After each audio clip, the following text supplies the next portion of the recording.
je te laisse présenter ton épouse. Amen, parce qu'en plus, tu t'es trompé. Elle est au plus que parfait. Ah. Je vous présente ma meilleure moitié. Tu peux te lever, ma chérie. Béatrice. Je pense et voilà, c'est bien. En fait, c'est simple. C'est notre ministère. On fait le ministère ensemble. Depuis le début, on s'est rencontrés à l'école biblique. On a commencé le ministère ensemble. Et dès le départ, on a compris qu'il fallait qu'on soit ensemble parce que à nous deux, bam, c'est efficace. D'ailleurs, même quand je pars en mission dans les pays étrangers et qu'elle ne peut pas venir, avant de commencer la réunion, aujourd'hui, on a les avantages, on peut avoir du Wi-Fi quelque part. Je l'appelle et on prend un temps de prière ensemble. Parce que je crois que je préférais qu'elle soit avec moi, mais des fois, on ne peut pas. Mais quand elle peut, en France, en Belgique, des endroits où elle peut venir, elle vient. Et on fait le ministère ensemble. Et c'est efficace. Mes sœurs, si elle prie pour vous, attendez-vous à entendre Dieu vous parler.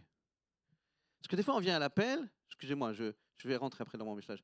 Des fois, on vient à l'appel, puis on s'attend à ce que Dieu nous parle par rapport à l'appel. Et là, il y a tout à coup ma femme qui vient prier pour toi. Et en fait, elle ne va pas prier par rapport à l'appel, mais par rapport à ton besoin. Celui que Dieu pense que c'est le plus important pour l'instant T. Et ça, je trouve que c'est... Souvent, elle m'encourage à ne jamais prier juste pour un appel, mais Seigneur, c'est quoi son besoin? Et finalement, je suis toujours émerveillé. Et on a 2 filles extraordinaires, Eliora la grande, Clémence la petite, qui font la joie de leur papa, de leur maman, parce que je suis aussi un papa poule. J'ai acheté un fusil de chasse pour quand les prétendants arriveront. Non, je plaisante. Ouais. Pourtant, non, c'est pas vrai, parce que honnêtement, je serai l'homme le plus heureux, mais je vais les faire flipper. Hein. Avec amour, mais flipper quand même. On sert le Seigneur, on était à Troyes il y a encore quelques mois, et le Seigneur nous a dit maintenant, allez, vous bougez encore. Seigneur, encore? Oui. Ok. Et on obéit à Dieu. L'obéissance vaut mieux que les... Mais ça n'enlève pas qu'il faut faire des sacrifices. Parce que certains vont dire, non, moi, il n'y a que l'obéissance. Là, il y a aussi les sacrifices. On a chanté, écoutez-moi, tous les chants parlaient de la venue du Saint-Esprit, de la puissance de Dieu. Vous êtes OK avec ça ou pas? Hein? Je marche avec puissance, je fais des miracles, je vis une vie de faveur. Et là, tout le monde était là, parce que je regardais. Ouais. Non? Est-ce que vous êtes OK avec moi? L'équipe de louange, vous êtes d'accord? C'est comme ça qu'ils étaient tous à fond ou pas? Et ils ont dit, vous étiez tous à fond. Donc, vous avez tous signé pour le vivre. Et chais. Écoutez-moi bien. Je suis allé sur le nouveau site, parce que je voulais l'adresse. Je ne me rappelais plus de l'adresse, moi, tu vois. J'ai une mémoire très sélective, en fait. J'ai une mémoire très sélective, en fait. Quand, et puis des fois, non. J'aimerais bien tout retenir, hein, mais non. Et du coup, je suis allé sur le site pour prendre l'adresse. Donc, c'est votre nouveau site. Et dedans, il y a impacté. C'est ça ou pas? T'as vu? Je suis allé voir. Je l'ai vu avant vous. Impacté. Et je crois que ça, c'est ce qu'on doit faire, nous, c'est impacter. Impacter notre génération. Impacter ceux qui nous entourent. Impacter ceux qui sont là comme ceux qui sont au loin. Parce que l'impact que nous devons avoir ne constitue pas simplement notre entourage, mais ça va au-delà. Et on peut impacter par différentes manières, différentes méthodes. Et puis, quand j'ai vu ça, j'avais déjà préparé mon message, donc j'étais assez à l'aise en fait. Mais quand j'ai vu le mot impacter, c'est marrant parce que je vais vous donner le titre de mon message. Sans tes talents, Seigneur, impossible d'impacter les autres. C'était mon message. Sans tes talents, impossible d'impacter ma génération. Vous connaissez tous la parabole des talents. Et je suis sûr qu'on vous l'a bien enseigné. Mais j'aimerais, moi, vous l'amener avec comment je l'ai reçu. C'est presque la même chose, mais quand on dit presque, ce n'est pas tout à fait. Vous êtes d'accord ou pas? Tu avais presque raison, c'est que tu as tort. Non? Je bouge trop? Veuillez me pardonner. D'accord. Excusez-moi, vous savez, moi je suis quelqu'un qui... On a essayé de m'attacher. Non pas que je réussi. Pour pas que je bouge, il faut que le micro soit bloqué là. Mais ça va aller. Est-ce qu'on peut aller ensemble dans Matthieu 25, verset 14, et on va aller jusqu'au verset 30. Votre église, c'est essentiel, c'est-à-dire qu'il faut l'essentiel pour vivre le royaume de Dieu. Amen. Il faut l'essentiel. Ce passage, il est extraordinaire. Il sera comme d'un homme qui, partant pour un voyage, appela ses serviteurs et leur remit ses biens. C'est important là, c'est bien. Notez bien, parce que ses talents, c'est ses biens. On va le voir ensemble. Et on va voir que c'est intéressant. Il donna 5 talents à l'un, 2 à l'autre, et 1 au troisième, chacun selon sa capacité, et il partit. Quelle confiance. Aussitôt, celui qui avait reçu les 5 talents s'en alla, les fit valoir, et il gagna 5 autres talents. De même, celui qui avait reçu les 2 talents en gagna 2 autres. Celui qui n'en avait reçu qu'un alla faire un creux dans la terre et cacha l'argent de son maître. Longtemps après, le maître de ses serviteurs revint et leur fit rendre compte. Celui qui avait reçu les 5 talents s'approcha en apportant 5 autres talents. Et il dit, Seigneur, tu m'as remis 5 talents, voici, j'en ai gagné 5 autres. Son maître lui dit, c'est bien, bon et fidèle serviteur, tu as été fidèle en peu de choses, je te confierai beaucoup. Entre dans la joie de ton maître. Celui qui avait reçu les 2 talents s'approcha aussi et il dit, Seigneur, tu m'as remis 2 talents, voici, j'en ai gagné 2 autres. Son maître lui dit, c'est bien, bon et fidèle serviteur, tu as été fidèle en peu de choses, je t'en confierai beaucoup, entre dans la joie de ton maître. Celui qui n'avait reçu qu'un talent s'approcha ensuite et dit, Seigneur, je savais que tu es un homme dur. Ça, c'est un sale religieux en fait. Je ne veux pas trop m'attarder sur lui, mais en tout cas, lui, il ne connaissait pas Jésus. Parce que comment il est en train de le décrire, ce n'est pas mon Jésus en fait. C'est ça son problème. J'ai eu peur. Je suis allé cacher ton talent dans la terre. Voici, prends ce qui est à toi. Son maître lui répondit, serviteur méchant et paresseux, tu savais que je moissonne et que je n'ai pas semé et que j'amasse où je n'ai pas vanné. Il te fallait donc me remettre mon argent au banquier et à mon retour, j'en aurais retiré ce qui est à moi avec intérêt. Ôtez-lui donc le talent, donnez à celui qui a les 10 talents, car l'on donnera à celui qui a et il en sera dans l'abondance. Mais celui qui n'a pas, on ôtera même ce qu'il a. Amen. Pas m'attarder sur celui qui ne connaît pas Jésus en fait. Quand tu connais Jésus, tu ne peux pas faire comme lui. Il te donne ses talents et tu vas. La question qu'on peut se poser, c'est que sont les talents que Dieu nous donne? C'est quoi ces talents finalement? Quels sont? Il donna 5, 2, 1. Le talent, c'est une unité de mesure à la base. Mais on va voir que c'est intéressant. Une unité de mesure qui nous dit que ce que le Seigneur nous montre, c'est tellement fort, c'est tellement riche. Ça représentait, écoutez-moi, 18 années de travail. Un talent. 18 années de travail. 95 kilos d'or. En ce moment, c'est pas mal. Ça va. L'or grimpe. On serait pas mal. 95 kilos d'or. Waouh. Mais vous savez, dans la racine même du mot talent, il y a une dimension de porter, de supporter avec une grande rigueur. Quand il est parlé de talent, il n'est pas simplement parlé de mesure, mais la manière dont je porte, dont j'exprime la chose. Et là, il y a parlé de rigueur. Waouh. Mais il y a aussi, dans ce mot talent, dans la racine même, c'est extraordinaire quand vous regardez dans l'hébreu, c'est aller vers un endroit. C'est-à-dire, c'est ce que te donne Dieu, c'est pour aller vers quelque chose, vers quelqu'un. Ton talent n'est pas pour toi, mais il est toujours pour aller vers un endroit, vers une personne qui en a besoin.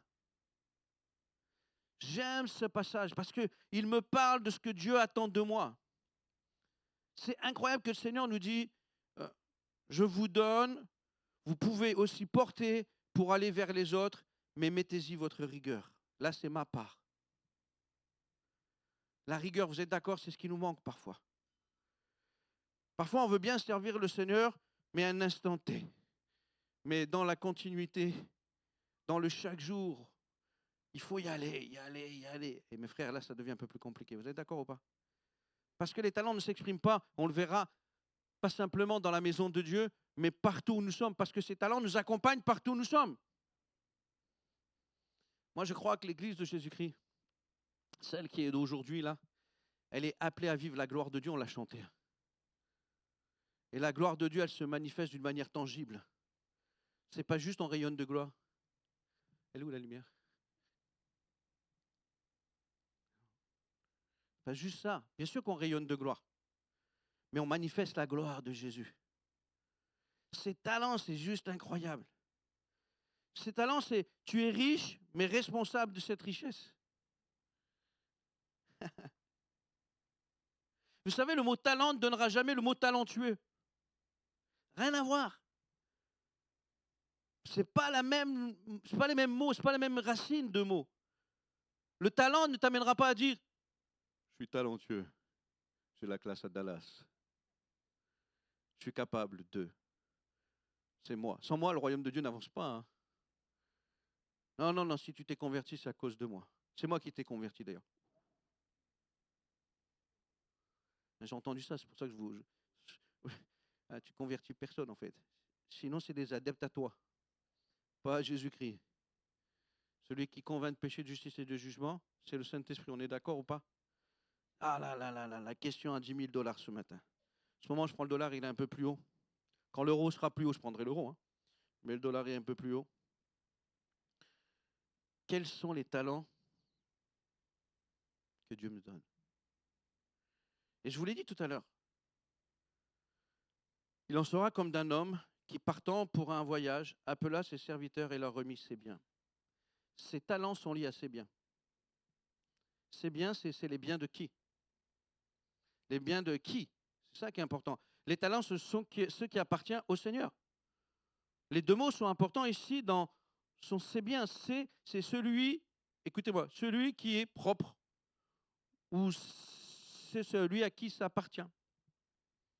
Il te donne, il te communique ce qui est à lui. Les biens, il y a une dimension de possession, de richesse et de propriété là dans ce mot-là.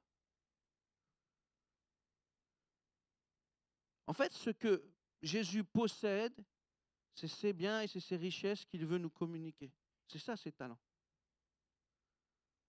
Et je crois qu'il est important pour nous de dire que ses biens sont ses œuvres, celles qu'il a accomplies et celles qu'il fait encore au travers de nous, en fait. Lui, il est parti, vous êtes d'accord? Il revient, on l'a chanté. Alléluia. Et quand il revient, il va nous rappeler, vous êtes d'accord? Et moi, quand je vais arriver au ciel, moi, je vais entendre cette phrase que ces gars ont entendue. Pas le dernier, mais les deux. Tu as été fidèle en peu de choses. Et moi, écoutez-moi, honnêtement, moi, j'ai déjà vu la scène dans ma tête trop de fois. Hein. Je reviens. Entre dans la joie de ton maître. Et moi, j'imagine mon Jésus me prendre dans les bras puis me faire un clin d'œil. Good job. T'étais bon, David. T'as pas fait grand-chose, parce qu'en vérité, on fait rien, c'est lui qui fait tout. Mais dans ton pas grand-chose, t'étais bon. C'est trop fort. Moi, j'attends ça. Ses talents, c'est finalement le prolongement de son ministère. Pour moi, c'est ça. C'est bien. C'est ses talents, c'est le prolongement de son ministère. Alors, je voudrais faire un parallèle avec le ministère de Jésus sur notre terre, pour vous expliquer comment moi, je vois ses talents. La louange, tu peux avoir des talents, c'est bon. S'occuper des enfants, avoir des talents, c'est bon. La prédication, avoir des talents, c'est bon. Mais je crois que Dieu nous dit, il y a plus que cela, en fait. Vraiment, il y a plus que ça. Si tu t'arrêtes juste à ce qui est là, tu loupes quelque chose parce que Jésus n'a pas conduit la louange. On ne le voit pas conduire la louange. Alors, il a peut-être fait, hein. Bon, il a prêché. Il a pris les enfants dans ses bras. Mais on ne voit pas finalement Jésus agir. Mais qu'est-ce qu'il a fait alors? David, dis-nous! Ben, il va nous le dire en fait. Il va nous dire c'est quoi ces talents. Parce qu'il va partir, et au moment de partir, il va nous annoncer ce que nous devrions vivre. Comment on devrait prolonger son ministère. Vous connaissez tous les passages. Je ne vais rien vous apprendre. Ce matin, écoutez-moi, ce matin, je ne vous apprends rien. Vous le savez déjà, mais maintenant, il faut le vivre. Le savoir, c'est bien, le vivre, c'est mieux.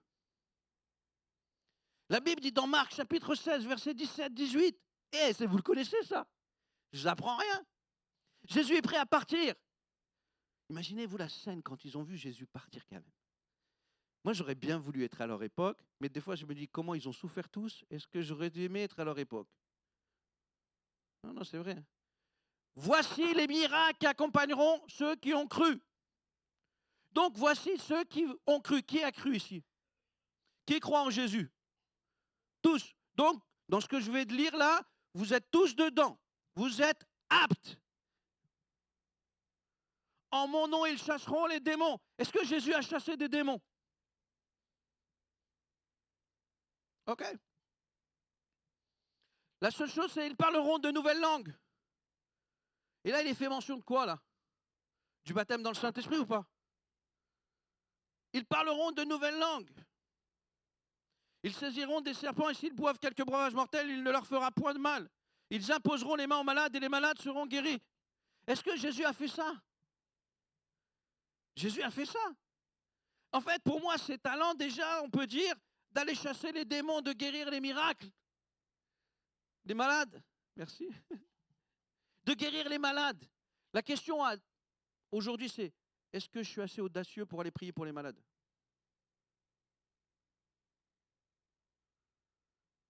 Moi, la vérité, quand j'ai vu dans la Bible qu'on pouvait guérir les malades, et d'ailleurs, c'est une ordonnance divine, non? Guérissez les malades. Guérissez les malades, c'est pourrais-je caresser l'espoir qu'un jour certain, si vous y pensiez, entre deux temps, il serait bon, peut-être, il faudrait voir que. Non, guérissez, c'est un impératif. Est-ce que vous êtes OK avec moi? Moi, je le suis avec moi et avec la Bible. Guérissez les malades, ça veut dire, tu vois quelqu'un qui souffre, intéresse-toi à lui. Il n'a pas dit, tu guériras les malades. Dis, intéresse-toi à lui.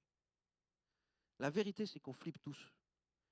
Parce que on se pose tous la question, et moi encore aujourd'hui, mais s'ils ne sont pas guéris, n'est-ce pas? S'ils ne sont pas guéris. Hier, on parlait aux jeunes, et je leur disais que, moi, la première fois que j'ai prié pour les malades, ça a été tout de suite. Bon, les jeunes qui étaient là, vous savez que c'est pas vrai. Ça a pris du temps, mais je n'ai jamais lâché. Parce que la Bible le dit, je dois le vivre. Ce que la Bible dit, je dois le vivre. Le problème n'est pas Dieu. Le problème, c'est moi. Où est-ce que j'en suis? Dans ma confiance en Dieu. Dans la réalité de la puissance de Dieu. C'est moi. Dieu n'a rien à voir. C'est moi le problème. Ce n'est pas ceux qui n'ont pas la foi, parce que dans la Bible, il n'est pas marqué, mais créer la foi pour qu'ils soient guéris. Non, c'est ma foi. Dieu se sert de ma foi. Et je peux vous dire qu'avec Béatrice, on a vu toutes sortes de miracles, toutes sortes de guérisons. On était la semaine dernière dans notre église à Dijon, et on nous présentait, puis à la fin, il y a un appel, et puis il y a un gars qui vient, il a été invité par une sœur, et ce gars qui vient, lui, il avait besoin de guérison intérieure. Et je prie pour lui, au moment où je prie pour lui, le gars se met à hurler. Il tombe par terre, bam. Pourquoi j'ai encore fait une balayette, quoi? Et je prie. Et vous savez, ma prière, elle était simple. Parce que j'avais compris que le Seigneur voulait guérir son cœur, en fait. Et je dis, Seigneur, maintenant, la Bible dit, il y a un baume en Galade, un Saint-Esprit, tu viens guérir. Le gars, il s'est relevé, il n'a plus jamais été le même. Écoutez-moi bien, ce gars-là, il était venu faire les vendanges. Il doit repartir. C'est la première fois qu'il venait dans une église évangélique. J'ai dit à la sœur, maintenant, il faut lui trouver une église là-bas où il habite. L'impact quand les gens sont touchés par la puissance de Dieu.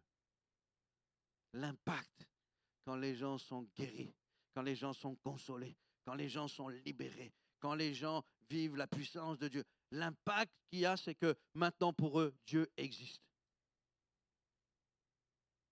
Avant, c'est du vent. Vous parlez, c'est du vent. Et cette génération a besoin d'avoir un impact puissant. On est dans le pays où on raisonne. On avait une discussion avec un gars cette semaine à table, un gars qui raisonnait mais mal avec des doctrines de démons. Et je peux vous dire que ça résonne fort, hein. Mais face à la puissance de Dieu, tu ne peux rien faire. Tes raisonnements sont balayés. Moi, je crois vraiment qu'on doit continuer le ministère de Jésus-Christ. Et ça, ce n'est pas réservé seulement dans l'Église, parce qu'on doit aller, faites de toutes les nations des disciples. Mais écoutez-moi bien, c'est bien, ces talents, pour moi aussi, c'est ce qu'il nous a donné par son esprit, n'est-ce pas? Vous connaissez tous 1 Corinthiens chapitre 12, versets 8 à 10. En effet, à l'un est donné par l'esprit une parole de sagesse, à un autre une parole de connaissance selon le même esprit, à un autre la foi par le même esprit, à un autre le don de guérison par le même esprit. Waouh! À un autre le don d'opérer des miracles. Alléluia! À un autre la prophétie. Amen. À un autre le discernement des esprits. À un autre la diversité des langues et à un autre l'interprétation des langues. Waouh! Je ne vais pas développer tous les dons là. Mais waouh, essentiel, c'est que vous en avez besoin. C'est que si l'église, elle est essentielle, elle doit répondre. L'église de Corinthe, c'était la pire. Des pasteurs de Corinthe, tu meurs. Ils étaient fous. Non, c'est vrai. Hein. Et pourtant, la Bible dit qu'eux, ils ne manquaient d'aucun dos. Ça veut dire, si nous, l'église, elle est plus ou moins, parce qu'elle est imparfaite, parce que je suis dedans. Comprenez qu'on peut tous le dire. Hein. Sauf ma femme.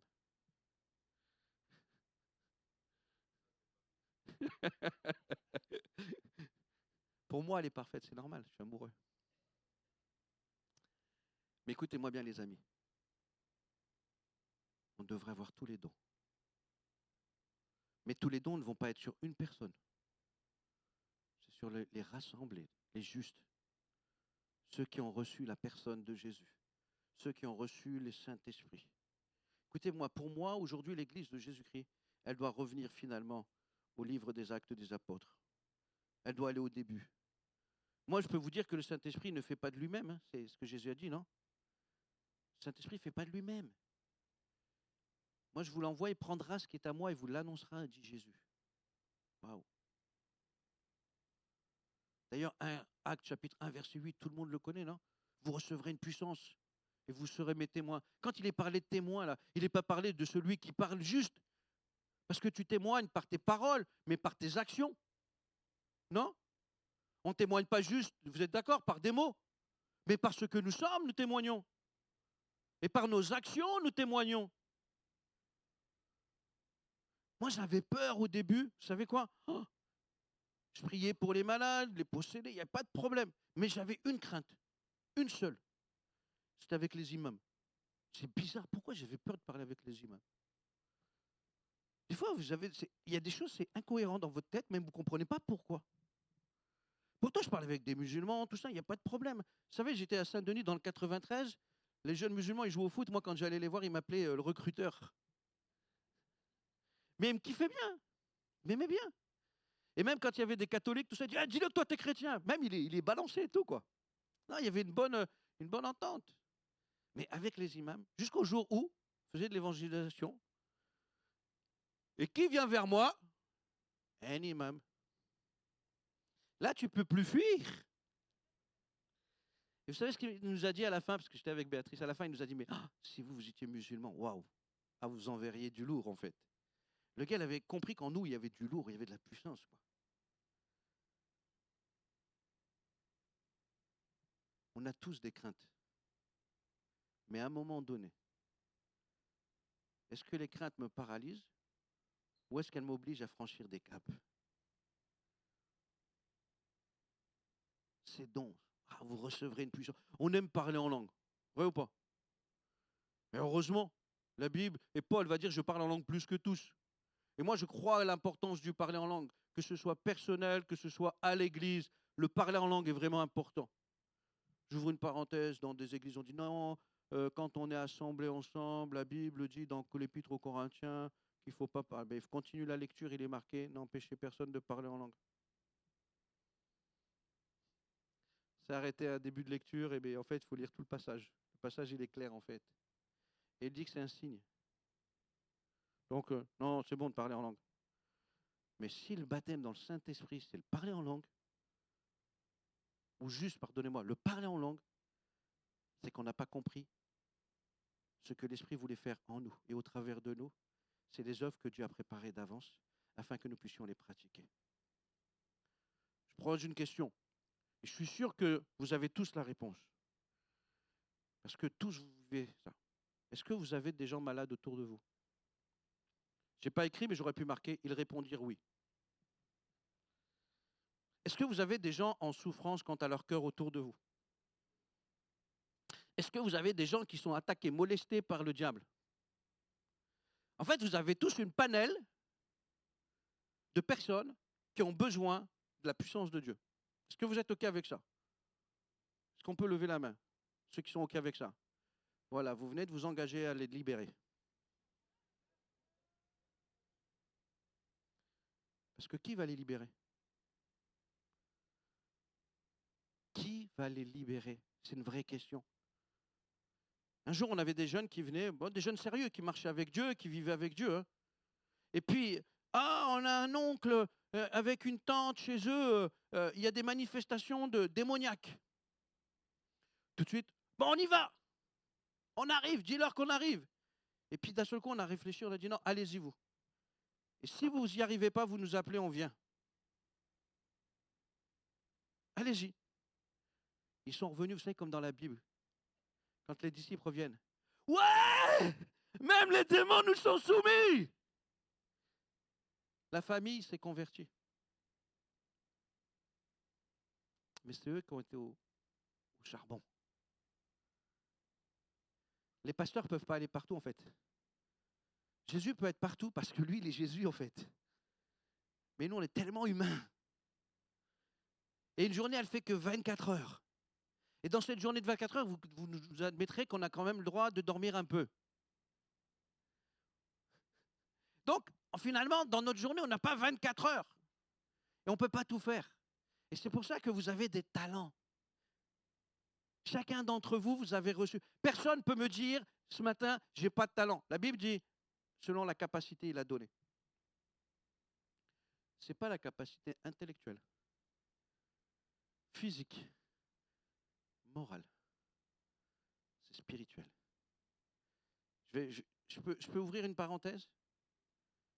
Je peux vous bousculer un peu? On reste copains? Je vais vous dire, c'est selon quoi la capacité? Selon la place que Dieu a dans ton cœur. La vérité, c'est selon ce que toi tu as laissé à Dieu dans ton cœur. S'il a toute la place, tu auras plus de talent. Mais si tu fermes, parce que vous savez, j'ai été comme vous. Hein.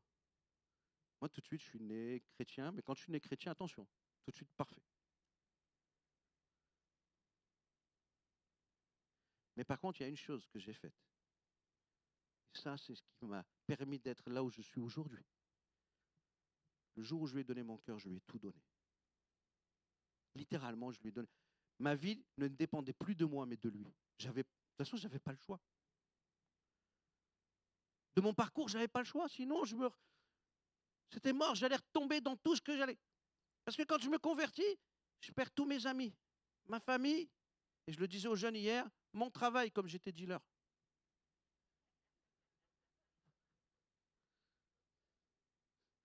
Je perds littéralement tout. Ça veut dire que tu es obligé de tout lui donner. Moi, je n'ai pas eu le choix. Mais c'est le plus grand cadeau que Dieu m'a fait. Parce que certaines luttes et combats, je n'ai pas eu besoin. J'en ai eu, je vous rassure, j'en ai encore. Mais l'histoire de donner tout son cœur, ça a été... Mon épouse a dû aussi, elle, par le chemin qu'elle est passée, tout donner. Ça veut dire qu'imaginez-vous, un couple où ils ont tout donné, ça déchire. Mais écoutez-moi bien, ce matin, on ne peut pas aller plus loin si tu ne donnes pas tout ton cœur. Parce que tu auras un talent. Est-ce que je peux me satisfaire d'un talent? Moi, vous savez, moi, je fais toujours, il y a plus. Moi, je ne peux pas me satisfaire de ce que j'ai aujourd'hui. Par exemple, si je vois quelqu'un manifester la gloire de Dieu d'une certaine manière et que ça m'intéresse, je veux dire, Seigneur, tu as vu comment il fait lui? Ça, je le veux pour moi. Et je ne vais pas lâcher Dieu, je vais vouloir le vivre. Parce que c'est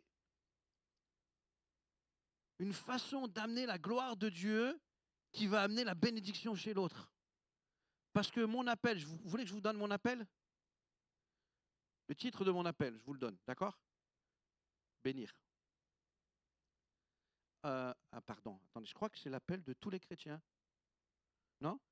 Voilà, votre appel, c'est de bénir. Je crois, c'est marqué dans la Bible, je crois, quelque part. Et ça, c'est notre appel. Et comment bénir si ce n'est d'apporter les talents de Dieu dans la vie des autres? Et il faut qu'on se bouge, hein, les amis. Là, à un moment donné, Dieu ne fera pas à notre place. Parce qu'il nous donne ces talents. On les a, en fait. Il nous les donne. Maintenant, tu peux les cacher ou tu peux les manifester.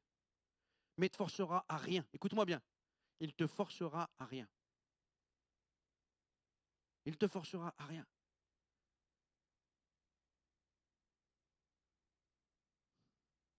Vous savez, quand je me suis converti, au début, puis le Seigneur m'a corrigé, mais je ne sais pas comment vous vivez avec Dieu, mais moi, avec Dieu, on parle tous les deux.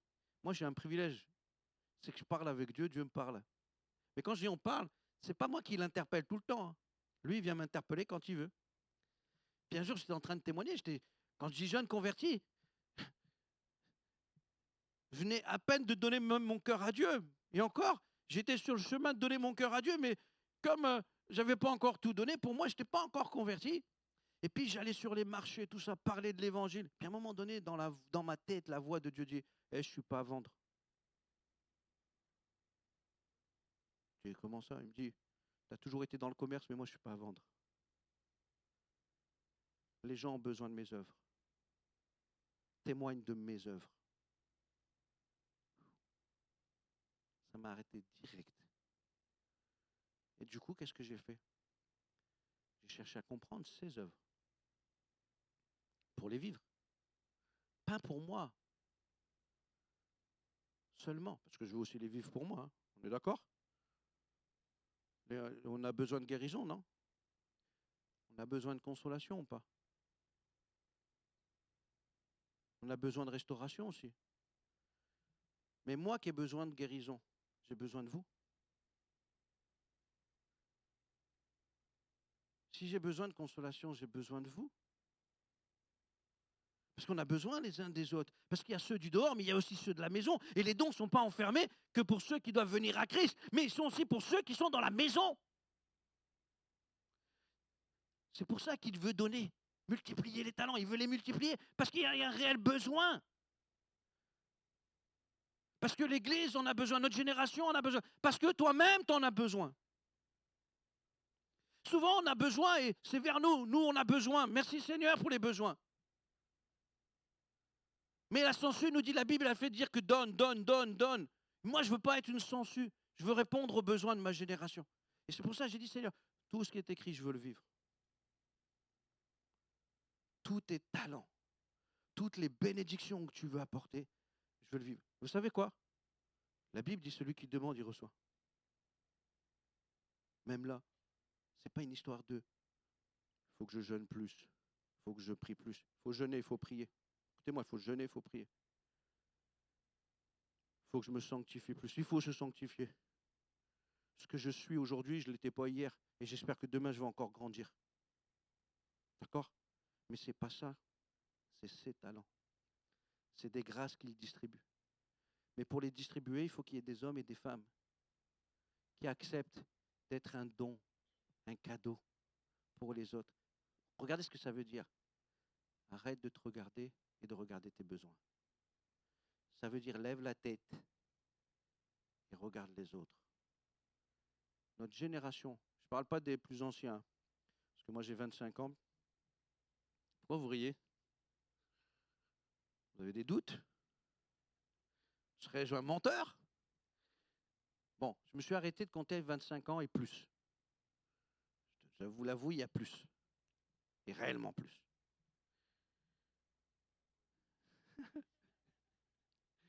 Mais on ne le voit pas. Mais écoutez-moi bien. Ma vie n'a de sens. Écoutez-moi. Pour demander à ma femme. Ma vie n'a de sens que de bénir. Sinon, elle ne m'intéresse pas, ma vie. si je ne peux pas bénir les gens. Mais écoutez, ça veut dire quoi? Après le culte, tu restes, parce que les gens ont besoin. Ça veut dire quoi? On t'appelle, tu y vas. Ça veut dire quoi? Tu t'appartiens plus, en fait.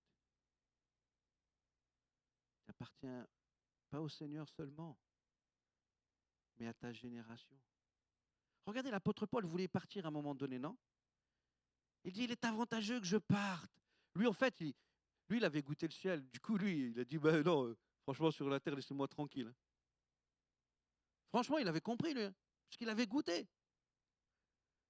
Mais il dit, à cause de vous, je vais encore souffrir. Parce qu'il souffrait, en fait. Parce que lui qui avait été le persécuteur de l'Église, alors qu'il rencontre le Christ, qu'il est rempli du Saint-Esprit, oh, il va donner toute sa vie pour l'Église. Mais pas que l'Église, pour les païens, pour tous. Et moi, je crois que cette histoire de don, de talent, se manifeste quand à un moment donné, je prends une image, vous allez la comprendre. Qui a été baptisé ici? Moi, j'ai été baptisé. En janvier, écoutez-moi bien, le chauffe-eau tombe en panne. Elle est cruelle, elle se moque de moi, la sœur. L'eau était gelée. Ouais, je sais pas, tu la connais? Non, non. C'est elle, la dame là, non, avec le. Là. Derrière toi, là. Elle rigole et tout. Normal. T'as raison, ma soeur. Parce que c'était risible. Moi, j'étais là. Le pasteur me plonge dans l'eau. Écoutez-moi bien. Parce que c'est ce que j'ai vécu à ce moment-là. Pas que l'eau froide. Mais franchement, elle était gelée. M'arrive toujours des trucs, je vous promets, m'arrive toujours des trucs. Tout le temps. M'arrive des trucs tout le temps. Il me plonge. Et quand il me plonge, j'avais l'impression que j'étais resté très longtemps. Alors en vérité, il a fait ça, il m'a ressorti à mon avis. Mais pour moi, c'était long. Mais vous savez ce que j'ai compris quand il fait ça? C'est que j'étais mort à moi-même. J'étais mort à moi-même. Mais si je suis mort à moi-même, si je vis maintenant, je vis pour qui? Et je vis comment? Sortant des eaux du baptême, on est au mois de janvier. Écoutez-moi bien. J'avais compris que ma vie ne m'appartenait plus. Elle était pour Dieu et pour l'œuvre de Dieu. On est en janvier, je m'inscris à l'école biblique. En septembre, je pars à l'école biblique. Fin septembre, début octobre, je suis à l'école biblique. Je suis à l'école biblique, là, je rencontre la plus que parfaite. Je rencontre ma Béa, parce qu'elle fait des bonnes actions. Je rencontre ma Béa, on se fiance, on finit l'école biblique, on rentre dans le ministère. Mais juste avant de rentrer à l'école biblique, parce que j'étais jeune converti quand même, j'ai été aider des missionnaires au Niger. Parce que le jour, comprenez-moi, où j'ai été enseveli, Dieu me disait, ta vie m'appartient totalement. Je suis à l'école biblique. Écoutez-moi, parce que quand ta vie t'appartient, c'est que plus rien t'appartient. Je suis à l'école biblique et je travaillais pour un gars. Il m'appelle, il me dit, David, écoute, tu sais comment... Il avait un fils et une fille, mais son fils était handicapé, sa fille avait une vie de patachon terrible. Il me dit, David, écoute, moi je pense à l'avenir de mon entreprise. Il me dit, depuis que tu es arrivé dans l'entreprise, ça fonctionne en fait mieux. Ça a décollé. Le chiffre d'affaires, c'est incroyable. Je te donne la moitié de l'entreprise. Tu n'apportes rien, je te donne la moitié. Je te donne un salaire de 5 000 € par mois. On est en 2000, hein.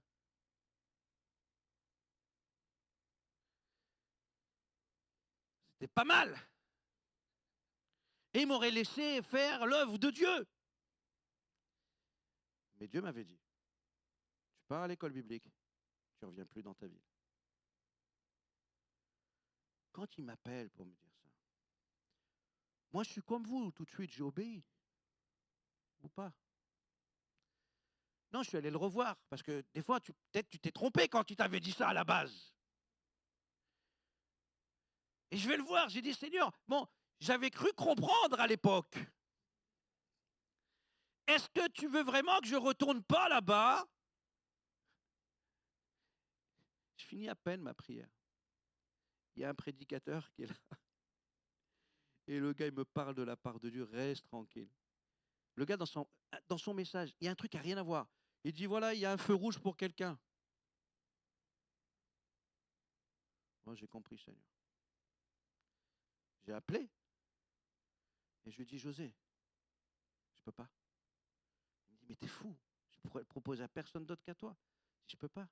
Tu me connais, tu sais que j'aime Dieu et que Dieu a la première place. Vous savez quoi? Je n'ai pas été. Je n'ai pas d'entreprise. Je peux te 5 000 balles par mois. Mais je vois des signes. Je vois des miracles. Je vois des guérisons. Je vois des délivrances. Je vois des conversions. Je vois des gens vivre le surnaturel. Je conduis des gens à vivre le surnaturel. Quel est le meilleur? Parfois, on a la peur parce que, ouais, donner les talents, Dieu te donne des talents, mais ça va me coûter. Oui, ça te coûte, et alors? Mais lui, ça ne lui a pas coûté la croix pour que tu sois en vie. Mes frères et sœurs, écoutez-moi bien. Je ne vais pas aller au bout de mon message. Je sens qu'il faut faire autre chose.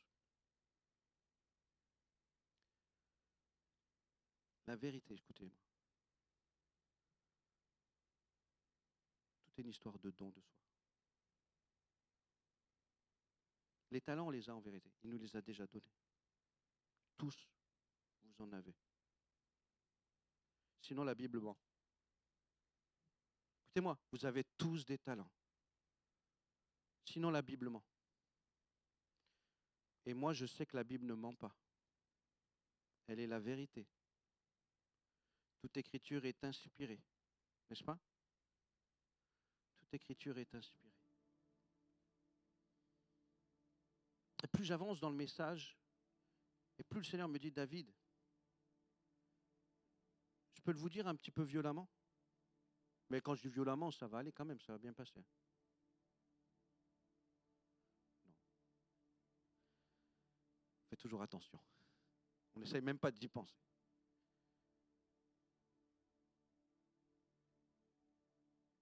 Il faut que tu meurs. Mais totalement. Je voudrais que les yeux se ferment quelques instants.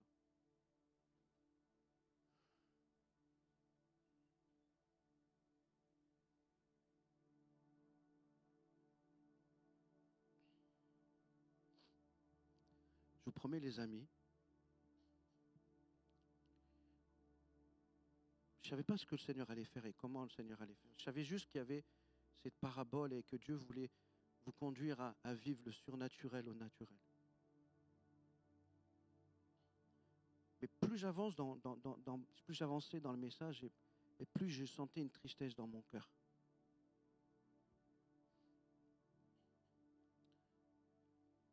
Cette tristesse, c'était finalement ce cœur du Père, de Jésus et du Saint-Esprit, qui dit, mais déjà tout est accompli.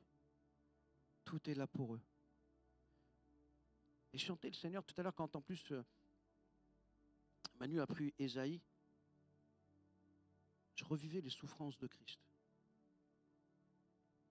Pour qu'on ait ses talents, il fallait que lui souffre. Parce que pour nous faire entrer dans le royaume de Dieu, en position de fils et de filles, il fallait qu'il y ait les souffrances. Et dans ces souffrances, il y avait toutes nos victoires. Et pendant que je prêche, le Seigneur me montre une image. Il me dit, David,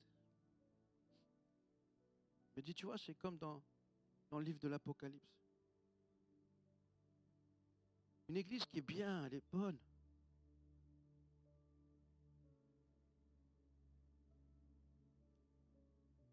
Ils ont même rejeté des fausses doctrines, ils ont tout fait ce qu'il fallait.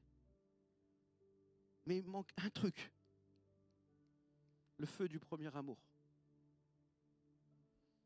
Et vous savez, quand il manque le feu du premier amour, ça veut dire que quelque part, on met un petit peu Jésus au loin.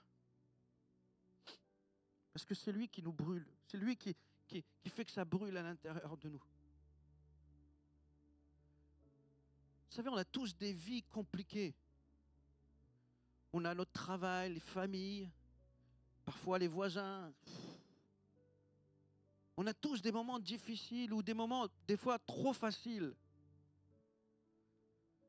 Et quelque part, à cause de cela, c'est pas qu'on n'aime plus Jésus, on aime Jésus.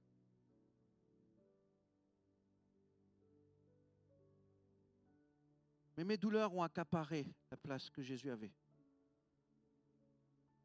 Mes problèmes ont accaparé la place que Jésus avait. Jésus avait la première place, toute la place. Mais avec le temps, ça s'effriote un peu. D'ailleurs, on le sent dans notre envie de venir voir les frères et sœurs à l'église. On le sent dans notre envie de témoigner, dans notre envie. Souvenez-vous, quand on était jeunes convertis, on parlait à tout le monde de Jésus, de ce qu'il faisait. Et avec le temps, ça s'estompe. Écoutez-moi bien. Ce matin, moi je voudrais prier pour que libérer les dons en vous. Timothée va entendre dans son épître les dons que tu as reçus par imposition des mains. Moi je suis sûr qu'avec l'équipe de pasteurs, on va prier pour vous. Ça va déclencher quelque chose. On va vous, quelque part, on va allumer cet interrupteur qui fait que tu vas comprendre et manifester les talents que Dieu a pour toi.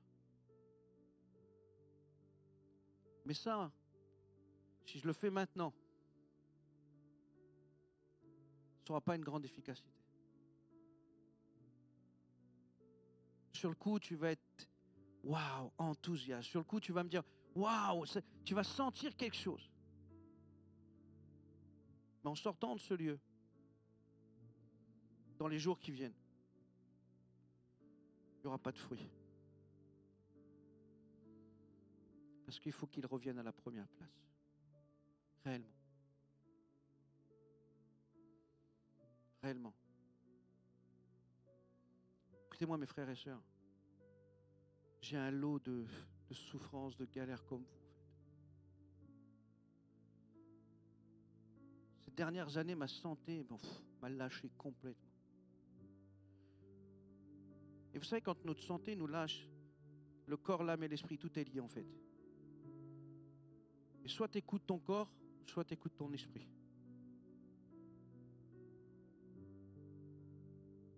Et moi, j'étais à bout du bout. Demandez à ma femme, je suis vrai avec vous.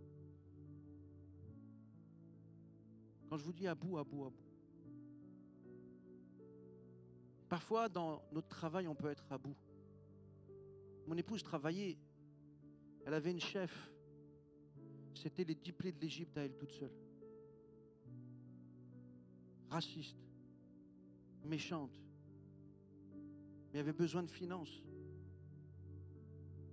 Et à un moment donné, elle était au bout du bout. Bout du bout. On peut comprendre ceux qui sont au bout du bout. On le vit. Écoutez-moi bien, on le vit. Mais l'avantage qu'on a, c'est que ça ne dure jamais. Quand j'étais au bout du bout, ma femme est venue à prier pour moi. Et après qu'elle ait prié pour moi, le Seigneur m'a dit, David, va dans la chambre, je te restaure. Je suis parti dans la chambre, je me suis allongé. Je me suis relevé 3 minutes plus tard. Totalement restauré. Ma femme n'en pouvait plus parce que les finances, c'était galère. Écoutez ce qu'elle a fait. Une simple prière. Seigneur, mets-nous au large, mais j'en peux plus là. Mets-nous au large. Une boîte est venue la chercher. Et là, ça a été du tout au rien. Et dans cette boîte-là, écoutez, vous croyez que c'est bien passé tout de suite? Oui, au départ. Mais quelques jours après, sa responsable s'est rendu compte qu'elle bossait plus et mieux qu'elle. Elle lui faisait de l'ombre. Elle la mettait face à ses mensonges en plus. Elle a fait en sorte qu'elle soit viré, presque. Mais Dieu avait entendu la première prière. Mais nous large. Un gars vient pour recruter ma femme, sans penser que ma femme va avoir le boulot pour eux, parce qu'elle est prestataire. Il vient, lui, il vient à l'arrache. Ma femme a l'entretien avec l'entreprise pour laquelle elle doit travailler. Et on sait que le job est pour elle.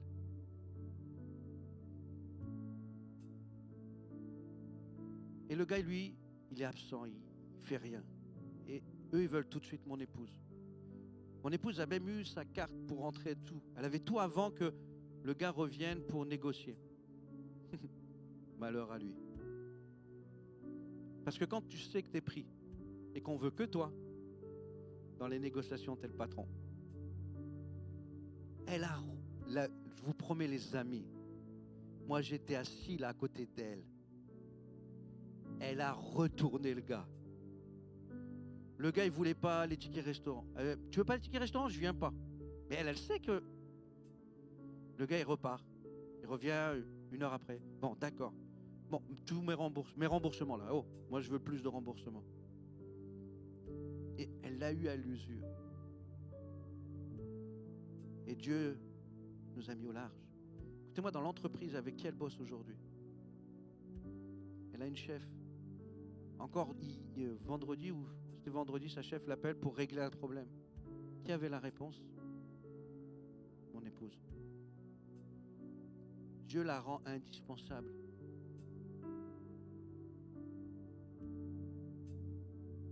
Mais dans tout ça, on a toujours servi Dieu. Parce qu'il a la première place. On a le droit de chouiner. On a le droit même de dire à Dieu, on n'est pas d'accord. Dieu comprend. Mais mes amis, à un moment donné, il faut tout donner. La vérité, si vous ne donnez pas tout, je peux être vrai avec vous? Si vous ne donnez pas tout, vous nous donnez un accès au diable. Et il viendra dessus. Quand j'étais pas bien physiquement, moi j'ai jamais eu peur de mourir. J'ai pas peur de mourir. C'est pas dire que je suis un kamikaze ou un fou. Hein. Non, mais j'ai pas peur. Je sais où je vais. Mais quand ma santé me lâchait, j'avais peur de devenir un légume. Je vous promets, et l'ennemi est venu m'attaquer là-dessus. Parce que j'ai ouvert une brèche. Écoutez-moi, je faisais des missions, demandais à ma femme, même quand j'étais malade, tout ça, je faisais des missions. Nous, on voyait des miracles, des guérisons. Et moi, mon corps me lâchait. Je voyais les gens être guéris, puis moi, mon corps me lâchait, et puis j'avais peur de devenir un légume. Vous savez pourquoi que Dieu opérait? Parce que malgré que mon corps me lâchait, je pensais toujours aux autres. Écoutez-moi, avant même de me convertir, j'ai toujours pensé aux gens. Et je me suis toujours dit, il y a pire que moi. Même dans les moments les plus difficiles de ma vie, je me suis toujours dit, il y a pire que moi. Alors quand j'ai donné mon cœur à Dieu, Dieu a exercé ça. Il est venu, il m'a dit, David, ça c'est bon, maintenant je vais le travailler avec toi. Et même quand ça ne va pas, il y a toujours pire que moi. Ce matin, il faut que tu lâches tout. Est-ce que tu peux fermer les yeux? Je voudrais faire un appel. Je voudrais m'adresser à une maman. Vraiment, fermons les yeux. C'est vraiment...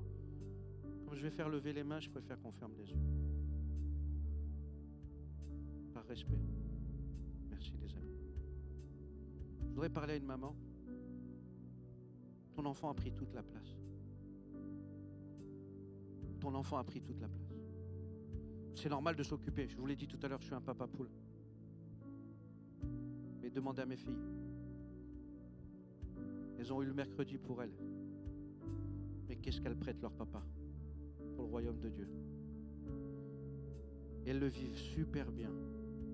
Croyez-moi, elles le vivent super bien. Et maman, ton enfant, donne-le à Dieu. Parce que je vois des craintes dans ton cœur. Je vois que tu as peur par rapport à ton enfant. Je vois beaucoup de craintes, d'angoisse. Mais écoute-moi bien, tes angoisses ne changeront rien. Laisse-le à Dieu. Dieu prendra soin de lui. Du coup, tu prends tout. Tu es là. Et du coup, Dieu a une place, bien sûr, tu l'aimes, il n'y a pas de problème. Mais il n'a plus la première place. Lâche ton enfant ce matin. Est-ce que ça parle à une maman? Je voudrais que tu lèves la main. J'ai vu les mains se lever, tu peux les baisser. Je voudrais parler à un frère par rapport à ton travail. Ton travail te prend tellement de temps. C'est bon de pourvoir aux besoins de la famille. Il faut pourvoir aux besoins de la famille. Mais tu penses travail, tu vis travail. Dans mon esprit, je vois même qu'on t'a fait des reproches dans ta maison par rapport à ça. Et le travail, c'est important. Écoute-moi bien, c'est important. Sois efficace, sois bon. Mais ne néglige pas ce que Dieu t'a donné. Et surtout, remets Dieu à la première place. Écoute-moi bien, le Seigneur me dit, dans mon esprit, que si tu le mets à nouveau à la première place, il va te donner de régler les problèmes tellement plus facilement. Cherche-le et il te donnera les réponses. Parce que tu cherches toujours et tu cours dans tous les sens. Mais écoute-moi bien, Dieu peut te faire gagner du temps. Est-ce que ça parle à quelqu'un? Je voudrais qu'on prie pour toi. Je voudrais que tu lèves ta main. J'ai vu ta main, tu peux la baisser. Je vois dans plusieurs cas là. Je vois une jeune fille. Tu veux absolument te marier. Et c'est bon le mariage. Mais ton esprit n'est que concentré sur ça. Et en plus, c'est spirituel parce que tu pries. Tu as même mis les critères de Dieu. Dieu est favorable à ça. Mais il n'y a que ça qui te préoccupe aujourd'hui. Pas capable de regarder autre chose que de voir venir un mari. Et le mari va venir. Tu sais, Dieu nous aime et il veut qu'on soit bien. Mais écoute-moi bien. Écoute-moi bien. Mets Dieu à la première place. Remets-le à la première place. Tu sais, il y a des filles, des gars qui ont rencontré leur époux, leur épouse dans des camps, en train de servir Dieu. Pendant qu'ils servaient Dieu, ils ont trouvé un époux, une épouse. Et toi, ton focus est tellement vers un mari que tu as oublié que tu pouvais servir Dieu. Il est temps que tu remettes le Seigneur à la première place. Est-ce que ça parle à quelqu'un? Je voudrais que tu lèves ta main. Lève ta main, prends position, parce que le Seigneur va t'aider.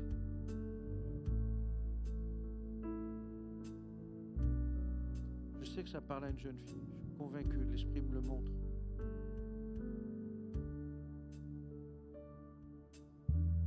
Je ne vais pas insister, je n'insiste jamais. Mais ce matin, écoute, prends position parce que tu vas même t'éloigner. Et tu sais ce qui va arriver? Tu iras le chercher là où il ne faut pas. Prends position ce matin, écoute-moi bien. Ma fille, prends position. Sinon, à la fin, viens voir un des pasteurs, parle avec eux. Mais reste pas là parce que je vois, écoute-moi bien, je vois tes larmes dans l'avenir. Et elles seront grosses. Et elles seront nombreuses. Je voudrais m'adresser aux frères et sœurs. Mes frères et sœurs, honnêtement, on est entre nous. Vous savez très bien où vous en êtes avec Dieu. Je voudrais prier pour ceux et celles qui savent que Dieu n'a plus vraiment la première place. Ça ne veut pas dire que vous ne l'aimez pas. Attention, vous l'aimez. Même vous le servez, il n'y a pas de problème. Tout est bon. Mais quelque part, il n'a plus cette première place. Et je voudrais juste prier pour ceux et celles qui veulent dire, Seigneur, à nouveau, je t'ouvre mon cœur. Reprends toute la place. Je voudrais que tu lèves ta main, ceux qui ont besoin compris pour ça. Tes mains se lèvent. Plusieurs mains se lèvent. Quand vous avez levé la main, vous pouvez la baisser. Plusieurs mains se sont levées. Pourquoi je fais ça? Parce qu'on va prier et après on va prier pour la libération des dons. Et vous allez être étonnés. Étonnés. Écoutez-moi, on a prié avec mon épouse pour nos jeunes. Ils prophétisent. Ils ont des guérisons. Ils voient des délivrances. Écoutez-moi, on a vu toutes sortes de choses. Et si Dieu l'a fait avec nos jeunes, il va le faire avec vous. J'ai demandé à mon épouse de prier pour vous. Béa, tu peux venir prier, s'il te plaît?